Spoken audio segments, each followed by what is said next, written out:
Il n'est pas défendu. Amendement 43, Monsieur Blainven, vous avez la parole. Madame la Présidente, pour poursuivre le plaidoyer de Monsieur Folliot, donc cet amendement a aussi vocation à attirer l'attention donc, sur la commercialisation des espèces considérées comme menacées d'extinction. Donc en 2014, la FAO nous alertait déjà sur le fait que 90% des stocks de poissons sauvages étaient surexploités. En Europe, c'est 40% des stocks qui sont surexploités, mais dans certaines régions, Méditerranée par exemple, la situation est bien plus sévère.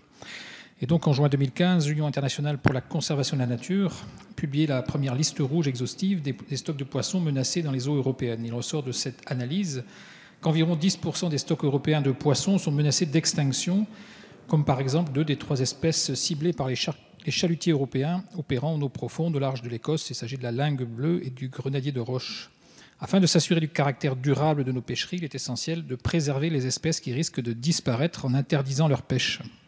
Merci, Monsieur le député. Un amendement identique, le 204, Monsieur Lambert, vous avez la parole. Merci, Madame la Présidente. Effectivement, identique, mais je voudrais appuyer les éléments apportés par mon collègue. Il n'est actuellement pas interdit de pêcher des espèces classées comme menacées d'extinction. C'est quand même assez extraordinaire sur une liste internationale, hein, la liste de l'UICN, l'Union internationale de conservation de la nature. Pourtant, et vous en conviendrez, c'est quand même une liste de référence sur la préservation de la biodiversité. Et on imagine bien que l'on n'accepterait pas la chasse d'espèces terrestres qui seraient inscrites sur cette liste. Et pourtant, le gouvernement nous dit s'appuyer plutôt sur les données du Conseil international pour l'exploration de la mer qui n'ont pas les mêmes approches. Alors, la question n'est pas là. Est-ce qu'on doit s'appuyer sur l'une ou sur l'autre? Je crois que quand un organisme international alerte sur les risques d'extinction d'une espèce, même si c'est dans un terme qui n'est pas immédiat, mais qui est à moyen terme, d'ici 5 ou 20 ans, nous devons, prendre nos responsabilités. Nous avons la possibilité de pêcher d'autres espèces, de demander à limiter ou à interdire sur celles-ci. Notamment, nous avons pu le voir sur le thon rouge en Méditerranée, les effets bénéfiques des restrictions, voire des interdictions dans certaines périodes de la pêche au thon rouge, a permis de retrouver une certaine stabilité fragile. Eh bien, nous disons la même chose, que la France prenne ses responsabilités dans le domaine. Merci. Monsieur le député, Monsieur le rapporteur, sur ces 2 amendements identiques. Écoutez, défavorable. Parce que, 1, c'est les compétences de l'Union européenne. Donc, vous parlez de poissons, la liste des poissons dont vous parlez, qui bizarrement sont des poissons de haut fond ou de grand fond, sont gérés au niveau européen, donc je pense qu'il y a un travail qui a été fait. Après, je vous appelle, j'aurais aimé, par exemple, si nous cherchions à trouver, ça vaut aussi pour M. Folliot, je regrette qu'il prenne ma loi comme manquant de souffle, c'est l'inverse de ce qu'a dit son collègue de hier et qui nous a apporté le soutien du DI, c'est pas grave, mais en tout cas, la loi a le mérite d'exister. Sur la pêche illégale, moi j'aurais aimé que ceux qui veulent agir contre la pêche, pour limiter les captures, m'adresse un amendement pour que la France prenne peut-être des initiatives au niveau international pour lutter contre la pêche illégale, pour qu'on puisse dégager des budgets supplémentaires pour s'équiper de navires, pour qu'on puisse équiper la Marine nationale, pour faire encore plus de missions de contrôle de nos zones de pêche ou de zones de pêche européennes. Il est là le débat. Je pense qu'il faut qu'on fasse attention sur qui on fait peser le fardeau. On a un problème de pêche illégale connu, avec des difficultés pour y répondre, vu les espaces en jeu. Je pense que c'est aussi une des vraies problématiques pour nos outre-mer, notamment dans les Caraïbes. Il faut qu'on adresse ça. Donc moi, je suis d'avis, oui, on peut travailler ensemble là-dessus. Après, vous parlez du thon rouge en Méditerranée. Le thon rouge, c'était pas simplement sur la liste de l'UICN. On a, et vous l'avez mentionné, il y a le CIEM, on a d'autres structures qui alertent, qui n'ont pas les mêmes méthodes, qui n'ont pas la même philosophie non plus, qui sont peut-être plus soucieux de l'équilibre des filières. Et je sens aujourd'hui qu'on essaie de trouver les équilibres entre le besoin de conserver des emplois à la pêche, parce que vous mentionnez rarement, mais ça structure aussi des territoires, c'est des emplois directs et indirects, et on peut, Monsieur Lambert, faire comme si ça n'existait pas, c'est la réalité. C'est un secteur qui a déjà connu beaucoup d'arrachage de navires depuis une vingtaine d'années, depuis la mise en place de la politique commune des pêches. Donc je crois qu'il faut qu'on fasse collectivement attention. On ne peut pas dire que la France soit un élève laxiste sur la politique commune des pêches. On l'a encore vu lors du dernier Conseil des ministres de décembre. Donc attention, Nous savons, et je pense que le gouvernement prend ses responsabilités quand on a les éléments d'information sur la fragilité de stock pour que nous soyons raisonnables dans nos amendements et nos discussions sur cette proposition de loi. Merci, monsieur le rapporteur. Monsieur le ministre, l'avis du gouvernement, s'il vous plaît. Oui, merci, madame la présidente. D'ailleurs, d'abord un mot pour répondre à monsieur Folliot. Le fait que lorsqu'on examine un texte sur l'économie maritime, il manque de souffle, c'est une espèce de marronnier permanent, chaque fois, sous toutes les majorités, qui occupent les bancs des assemblées et les pages des journaux. Et ça justifie probablement d'ailleurs que beaucoup, ne voulant pas faire des petits textes, n'ont jamais fait de texte du tout. J'essaye de trouver une synthèse puisqu'on parle de la mer. Alors disons que modestement, nous allons essayer avec des petits ruisseaux d'alimenter des grandes rivières qui ensuite se jetteront dans la mer. Peut-être que nous contribuerons comme ça à faire avancer les choses. Sur les amendements, je vais être très précis parce que je considère que ces amendements sont dangereux et pédagogiquement extrêmement difficiles à défendre. Pourquoi ? Nous soutenons la politique commune de la pêche. La politique commune de la pêche, elle est aujourd'hui acceptée par les professionnels. Ça a été une pédagogie menée par d'autres sous tous les gouvernements. Aujourd'hui, c'est admis. Cela repose sur quoi? Cela repose sur la référence à des avis scientifiques faits par le CIEM, expertise reconnue par tous les États. Sur la base de ces avis, tous les ans, nous nous réunissons et c'est la Commission qui fait des propositions. Les propositions de la Commission, les TAC et quotas, c'est la limitation de la pêche, c'est parfois l'interdiction parce qu'un certain nombre d'espèces sont en danger. Est-ce que vous imaginez un instant, si on vote votre amendement, le message adressé aux pêcheurs?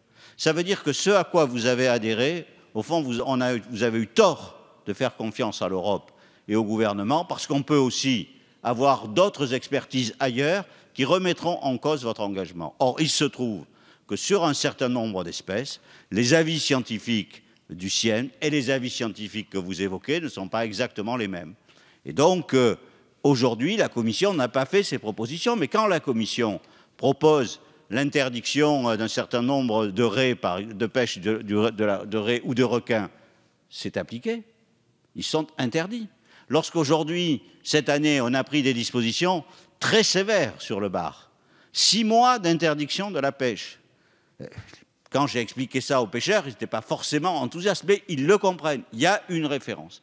Et donc, je pense que ces amendements sont très dangereux parce que le message que vous enverriez à ce moment-là, c'est que de toute façon, il n'y a que toute une série de références autres qui pourraient être répressives et ce à quoi vous avez adhéré est inexact. Eh bien, moi, je soutiens que la politique commune de la pêche est extrêmement importante, qu'elle va dans le bon sens. Nous sommes aujourd'hui avec 70% des espèces qui sont au rendement maximum durable. Ça veut dire que ce qui est pêché chaque année ne remet pas en cause le stock. C'est la philosophie même de la pêche, c'est-à-dire préserver la ressource, c'est-à-dire que les stocks ne sont pas atteints. Eh bien, c'est un progrès considérable. Il est le résultat d'une politique menée par la France depuis des années, à laquelle les pêcheurs ont adhéré. Et moi, je vous en prie, respectez cette politique parce qu'elle est juste pour la pêche, et elle est juste pour l'environnement, et elle est juste pour la protection de la mer. Je crois deviner l'avis du gouvernement sur ces amendements, monsieur le ministre. Donc défavorable. Monsieur Moreau, vous avez la parole. Alors que les marins-pêcheurs font des efforts considérables pour leur survie, à l'heure où les marins-pêcheurs ont consenti des efforts considérables pour s'adapter aux nouvelles réglementations européennes qui tombent sur leurs épaules chaque année, à l'heure où la France, représentée par son gouvernement, en concertation avec les professionnels de la pêche, se battent pour définir des quotas équitables qui se fondent sur une évaluation des stocks, nos amis écologistes ne manquent jamais une occasion d'essayer de tirer dans le dos des marins-pêcheurs français. C'est la réalité. Quand on vous écoute, ce que vous voulez faire, c'est interdire la pêche. Mais dites-le, assumez-le, vous voulez interdire la pêche. Votre propos et votre amendement est caricatural. Le fonctionnement actuel de la politique de la pêche est un fonctionnement européen. On peut le regretter ou s'en réjouir, c'est comme ça. C'est à Bruxelles que ça se passe, au sein du Conseil des ministres sur proposition de la Commission. Et c'est une négociation âpre à laquelle, manifestement, vous n'entendez rien. Eh bien, suite à ces négociations et suite aux efforts que j'ai évoqués, proposer un amendement comme celui-là est une proposition scandaleuse qui n'a d'autre but que de décrédibiliser la pêche artisanale française. En réalité, vous voulez emmerder les pêcheurs français pour tuer la pêche française. On ne se laissera pas emmerder. Vous avez tort. Vous avez tort de jeter l'opprobre sur les marins pêcheurs français. Ils ont raison de se défendre et arrêtez de vouloir tuer la pêche en eau profonde. On ne sait jamais très bien d'ailleurs où est la pêche en eau profonde avec vous. Ce qui est profond, c'est chez vous, c'est le cynisme avec lequel vous appréciez ce secteur d'activité économique majeur qu'est la pêche artisanale française. Si Monsieur Leray, vous avez la parole. Merci Madame la Présidente. Moi, bien entendu, je m'oppose totalement à ces amendements. Bon, ceci dit, il y a un vrai sujet sur la pêche en eau profonde. Ça a déjà été abordé dans cet hémicycle. Et là, on parle d'eau profonde quand même au large de l'Écosse. Donc c'est un sujet d'abord qui est profondément aussi européen. Et je rejoins tout à fait les propos de mon collègue et ceux de Monsieur le Ministre et du rapporteur. L'Europe est politiquement très claire sur les sujets de la pêche. Il y a eu des accords, il y a eu des négociations qui n'ont pas été simples et le fait d'avoir aussi les pêcheurs qui ont compris cette démarche de pêche durable, ça n'empêche que c'est quand même, on est dans une démarche collective qui est plutôt bien perçue. Ceci dit, je voudrais attirer votre attention sur 2 points. Le premier, les experts en tout genre forcément ont des avis souvent divergents. Lorsqu'on discute de ces sujets avec les pêcheurs, il nous signale également que sur les stocks, il y a aussi des points de désaccord. C'est pour ça que je voudrais me retourner vers mes collègues écologistes ou les collègues qui ont déposé des amendements. Le stock de poissons, le stock il n'est pas arrêté du jour au lendemain, quoi. C'est aussi un certain nombre de calculs, c'est aussi un stock qui peut évoluer. Et puis, je reviens sur une notion qui est importante, c'est la notion de confiance. Faisons confiance aux pêcheurs. Les pêcheurs ne sont pas, des destructeurs de la nature. Ils sont aussi conscients que une pêche durable, c'est aussi leur avenir qu'ils assurent, quoi. Voilà, donc je voulais ramener un petit peu de sérénité dans le débat, à ma façon. Ceci dit, je m'oppose totalement à ce que vous développez, hein. On ne peut pas interdire, et seule la France l'interdit, et puis soudainement, on sent en total désaccord avec nos collègues européens avec qui on a négocié pendant des années, quoi. Voilà. Merci, Monsieur le député. Monsieur Lambert, vous avez la parole. J'éviterai de tirer dans le dos de mon collègue. Je trouve scandaleux ce que vous dites. Les écologistes tirent dans le dos des pêcheurs. Mais vous tirez où, vous envoyez quoi comme message? Vous dites quoi à nos enfants? Où est-ce qu'on va? Mais si, on ne peut pas créer du débat. J'ai apprécié votre collègue des mêmes bancs. J'ai apprécié les réponses sèches, mais au moins respectueuse, mais nous pouvons quand même exprimer notre inquiétude. Nous pouvons quand même rappeler, permettez-moi de dire, qu'on a connu dans certains territoires, peut-être pas français, la disparition d'espèces et que, monsieur le rapporteur, il y avait des dizaines de milliers de travailleurs de la pêche au Canada, au Québec, qui ont disparu avec le stock. On est d'accord?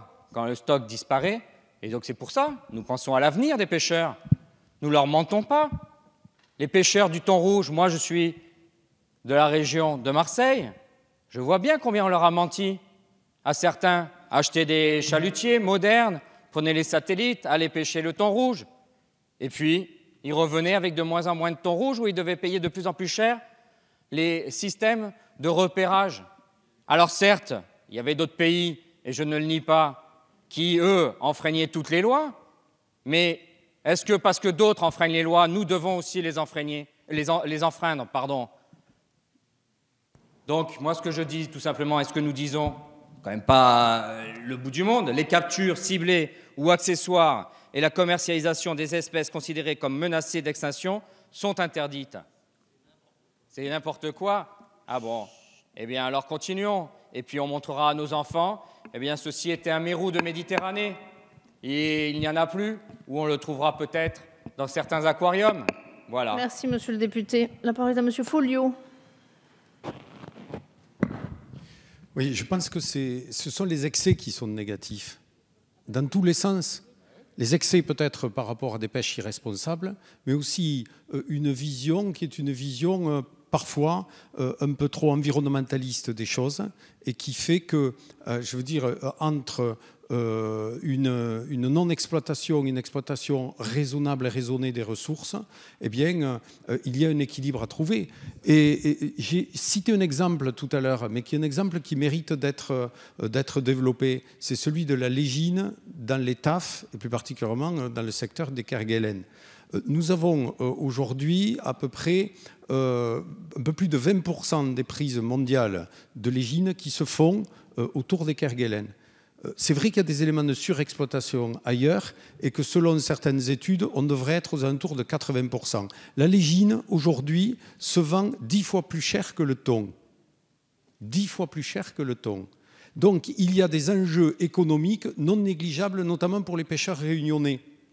Et toute la difficulté, et je dirais tout le défi, c'est d'essayer de faire de telle sorte que l'on puisse avoir des éléments de développement durable en ayant aussi des perspectives de développement économique pour toute la filière, j'allais dire, pêche en métropole, mais aussi outre-mer, parce que outre-mer, de manière globale, je veux dire, nous n'avons une exploitation qui n'est pas une exploitation, je veux dire, assez poussée sur un plan économique de ces ressources liées à notre deuxième domaine maritime au monde. Et là, il y a un élément qui est un élément important, sans compter aussi le fait que cela génère un certain nombre de ressources pour les TAF et que le budget des TAF est en grande partie alimenté par les ressources propres et notamment donc par les droits de pêche sur la légine. Et donc, je crois qu'il faudrait plutôt s'inspirer de cet exemple que d'essayer d'aller vers des cadres d'interdiction trop stricts et in fine contre-productifs. Merci, Monsieur Rouillard, vous avez la parole. Merci, Madame la Présidente. Si vous me permettez de prendre la parole comme député de Lorient, parce que la pêche en eau profonde, c'est l'Orient. Et donc je me permets de mettre un nom, un lieu et des visages. Les visages des femmes et des hommes du port de pêche de Lorient et les visages des hommes qui sont à bord des navires lorientais et qui pêchent au large de l'Écosse, qui travaillent, qui investissent, avec les résultats que l'on connaît. Quel est le résultat aujourd'hui à Lorient ? En valeur ajoutée, c'est le premier port de pêche français, plus de 85 millions d'euros de chiffre d'affaires. Pourquoi en sommes-nous là aujourd'hui alors que beaucoup annonçaient la mort du port dans les années 90 ? Quel choix avons-nous fait avec Jean-Yves Le Drian, avec Norbert Métairie, le maire de Lorient, et l'ensemble des acteurs de la filière ? Premièrement, la politique commune des pêches, c'est un outil d'encadrement. Et c'est un outil qui permet de concilier l'activité économique et la protection de la biodiversité. 1. 2. L'amélioration des connaissances scientifiques. Et Frédéric Cuvillier et notre ministre Alain Vidalis ont particulièrement bataillé ces derniers mois pour mieux financer l'approfondissement des connaissances des stocks halieutiques. Et nous nous sommes engagés en ce sens depuis longtemps, notamment pour les raisons que vous avez indiquées, chers collègues. Troisièmement, les investissements réalisés par les entreprises concernées, en particulier la SCAPES, je veux le dire ici nettement. Ce sont des investissements d'une entreprise dite classique. Depuis très longtemps, les subventions à la pêche n'existent pas, n'existent plus. Quatrièmement et dernier élément, je me permets de le livrer à la réflexion. Comme nous raisonnons développement durable et solidaire, pêche durable et alimentation, que faut-il mettre dans les assiettes des Français et en particulier des jeunes générations? Faut-il du panga asiatique qui arrive ici en avion ou faut-il du poisson qualifié de pêche fraîche avec les pratiques et l'encadrement qui vont bien? Je livre la chose à la réflexion. En tout cas, comme député de Lorient, je resterai particulièrement attentif à une pêche durable, régulée et qui reste de qualité. Monsieur le ministre, vous avez la parole.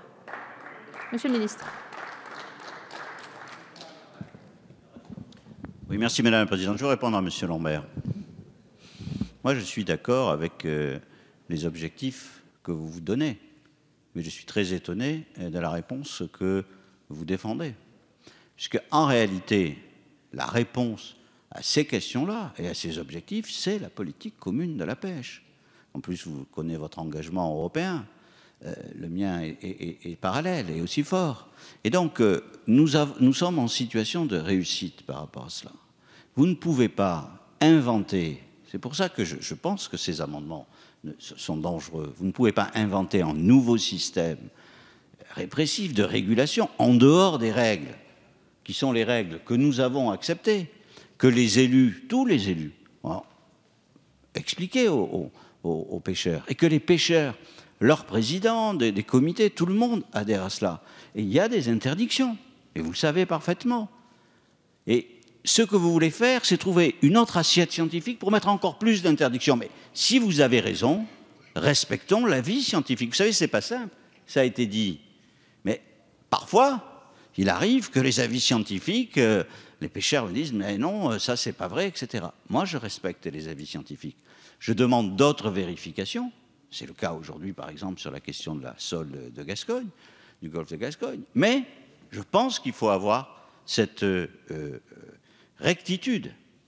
Il y a un organisme qui s'appelle le CIEM, il y a des avis scientifiques, on peut demander leur vérification, on peut les discuter, il y a les propositions de la Commission, il y a le débat avec les pêcheurs, il y a le Conseil des ministres. Si vous sortez de ça, vous allez démanteler la pêche commune. Et alors, vous aurez pris le risque d'être dans un excès, mais ce que vous savez parfaitement, M. Lambert, c'est qu'à l'excès répond l'excès. Et qu'à ce moment-là, vous allez nourrir l'argument de ceux qui pensent qu'encore aujourd'hui, et ça existe malheureusement, que la France devrait sortir de l'Europe, que la France devrait abandonner le carcan de la politique européenne, qu'on pourrait pêcher chez nous et consommer que nos poissons. Bref, tout ce qui est aujourd'hui un discours nationaliste, nous n'avons rien à gagner à cette démarche. Nous devons nous inscrire dans la politique commune de la pêche et en sortant de cette exigence-là, ce que font les amendements que nous avons examinés, qui ne portent pas pour l'instant sur la pêche profonde, on en parlera après, en sortant de ça, je pense que vous êtes dans une démarche qui n'est pas rigoureuse et que dans tous les cas, je considère, et je le redis très fortement, comme dangereuse. Merci, Monsieur le Ministre. Monsieur le rapporteur, et nous passerons au vote. Rapidement, je voudrais quand même, ne pas laisser le monopole de la défense des stocks halieutiques à M. Lambert et à ses camarades. Simplement, pour vous faire quelques rappels historiques. Vous mentionnez le stock de cabillaud au large de Terre-Neuve, années 80. Justement, on a appris, le thon rouge, pareil, on a appris de ça. La gestion collective, la politique commune, c'est ça. C'est ça. On ne se fie pas simplement sur un avis national. À l'époque, c'était un parti de ping-pong entre l'Ifremer et l'équivalent canadien pour savoir l'état du stock. On a vu ce que ça donnait. On a créé le CIEM, qui est un peu l'équivalent du GIEC pour le climat. Après, il faut respecter ces analyses et ces avis scientifiques. Donc, moi, je soutiens le ministre dans sa lecture de la politique commune des pêches, qui a été compliquée à mettre en œuvre. On est dans la deuxième génération. Allons-y. Et je pense que si vous regardez les décisions qui ont été prises en décembre dernier, ça a été dit sur le bar. Et pour ceux qui côtoient fréquemment la côte atlantique, je peux vous dire que ça laisse des traces actuellement. On s'est battu pour les petits ligneurs. On y est parvenu. Il y a la question... Je sais, monsieur Lurton, excusez-moi, donc on peut monter un petit peu plus haut. On s'est battu également pour la sole et on demande des analyses complémentaires. Donc on voit que ça fonctionne. Donc moi je pense qu'il ne faut pas rajouter notamment à la crainte. Donc on a les mêmes ambitions. On veut que nos enfants et nos petits-enfants mangent des poissons et pas simplement des fish sticks. On a les mêmes ambitions, monsieur Lambert. Donc attention au chemin que nous empruntons. Merci, monsieur le rapporteur. Je vais donc mettre aux voix ces deux amendements 43 et 204 qui ont recueilli l'avis défavorable du gouvernement et du rapporteur. Qui est pour? Qui est contre? Ils ne sont pas adoptés. Nous passons à l'article 15. J'ai un inscrit, monsieur Stéphane Travert. Vous avez la parole.